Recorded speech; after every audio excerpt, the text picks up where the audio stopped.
क्या यूपी में 12वीं की किताब से मुगल दरबार के इतिहास को हटा दिया गया है? ये सवाल इस वक्त बड़ा हो चला है। वजह इसको लेकर लगातार ऐसे बयानों का सामने आना जिससे उलझन बढ़ गई है। एक तरफ उप मुख्यमंत्री केशव प्रसाद मौर्य से लेकर केंद्रीय मंत्री एसपी सिंह बघेल ने मुगलों के इतिहास को लेकर सिलेबस से हटाए जाने को सही करार दिया, तो वहीं राज्य की शिक्षा राज्य मंत्री गुलाब देवी ने यह कहकर सबको हैरान कर दिया कि एनसीईआरटी के सिलेबस में यूपी सरकार ने कोई बदलाव नहीं किया है, क्योंकि अधिकार केंद्र सरकार के पास है। आपको गुलाब देवी का ताजा सफाई भी सुनाएंगे। उससे पहले ये रिपोर्ट देखिए, जिससे इस मुद्दे पर दिन भर हुई सियासत का आप अनुमान लगा पाएंगे।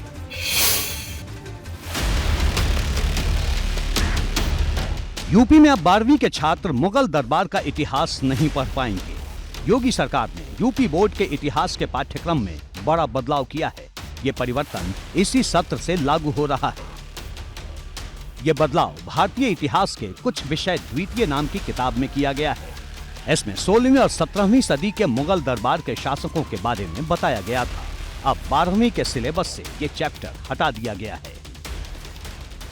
इस बदलाव पर सियासत गर्म है। विपक्षी दलों ने इस पर मोर्चा खोल दिया है। कई संगठन भी इस फैसले का विरोध कर रहे हैं। इतिहास हिंदुस्तान के अंदर महदूद नहीं है, ये इतिहास दुनिया में है। जो मुगलों ने शासन किया वो छुपा हुआ नहीं है। न मालूम कितने ऐसे राजा महाराजा हुए हैं, ऐसे मुगल सल्तनत के बादशाह रहे हैं जिन्होंने हिंदुस्तान को तरक्की की राह पर ले गया। आज जितनी भी इमारतें आप देख रहे हैं, चाहे वो ताजमहल हो, लाल किला हो, कुतुब मीनार, ये सब मुगलों के जमाने की हैं। उधर राज्य सरकार अपने फैसले को सही बता रही है। सरकार अपने फैसले पर अटल है। देखिए, जो टीका टिप्पणी करते हैं करें, सच बताना, सच दिखाना, सच पढ़ाना, यह दायित्व है वर्तमान का और वो निभाया जा रहा है। मुगलों के साथ ही उत्तर प्रदेश के सीबीएसई और यूपी बोर्ड के इतिहास के 11वीं के सिलेबस में से भी इस्लाम का उदय चैप्टर हटा दिया गया है। इसके साथ ही संस्कृतियों में टकराव और औद्योगिक क्रांति से जुड़े चैप्टर भी हटा दिए गए हैं। इसके अलावा नागरिक शास्त्र की किताब से अमेरिकी वर्चस्व और शीत युद्ध के चैप्टर को भी अब हटा दिया गया है। लेकिन सबसे ज्यादा चर्चा मुगलों के इतिहास को हटाने पर हो रही है। सरकारें ज्यादा दिन नहीं रहती हैं। कांग्रेस भी 30, 40, 50 साल राज करके चली गई। ऐसे ये भी हो सकता है 24 में चले जाए। जो चीज हकीकत है, जो इतिहास है, वो कभी मिट नहीं सकता किसी के मिटाने से। इतिहास में जो मुगलों ने काम करा उसको आप पढ़िए, ये बिना पढ़े ये बातें हो रही हैं। जो गुलामी के प्रतीक हैं वो बच्चों पर दुष्प्रभाव डालते हैं।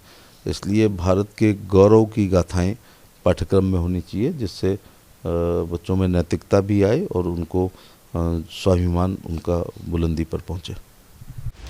साफ है कि अब मुगलों के नाम पर सियासी संग्राम थमने वाला नहीं। इतिहास की किताब के नाम पर राजनीति के कई पन्ने पलटे जाने अब भी बाकी हैं। एबीपी गंगा के लिए ब्यूरो रिपोर्ट। इस पूरे मामले पर माध्यमिक शिक्षा मंत्री गुलाब देवी की बातों को सुनना बेहद जरूरी है। उन्होंने ऐसी बात कही जो विवाद खड़ा करने वालों को चुभ सकती है। इससे नए सवाल भी खड़े हो रहे हैं। मैं यहाँ स्पष्ट बता देना चाहती हूँ, लेकिन हमारी सरकार की तरफ से कोई भेदभाव नहीं है।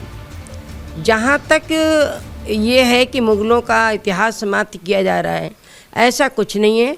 ये भ्रमात्मक तत्व है और जो लोग इस प्रकार की धारणा फैला रहे हैं उनको मेरा सुझाव है कि पहले तथ्यों की वास्तविक जानकारी ले लें कि 2023 में किसी प्रकार का कोई परिवर्तन यूपी की सरकार के द्वारा नहीं किया जाएगा।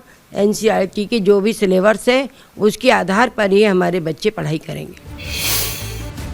अब सवाल है कि क्या राज्य के शिक्षा राज्य मंत्री गुलाब देवी का सिर्फ इतना भर कहना है कि यह फैसला यूपी सरकार ने नहीं किया। बल्कि एनसीईआरटी की तरफ से सिलेबस में नया बदलाव किया गया या फिर कोई फैसला ही नहीं हुआ। यह सिर्फ अफवाह भर थी। चुभने वाली बात यह है कि यह उलझन अब भी कायम है।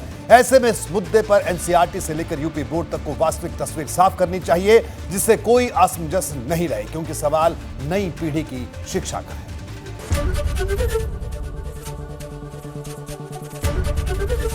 एबीपी गंगा, खबर आपकी, जुबान आपकी।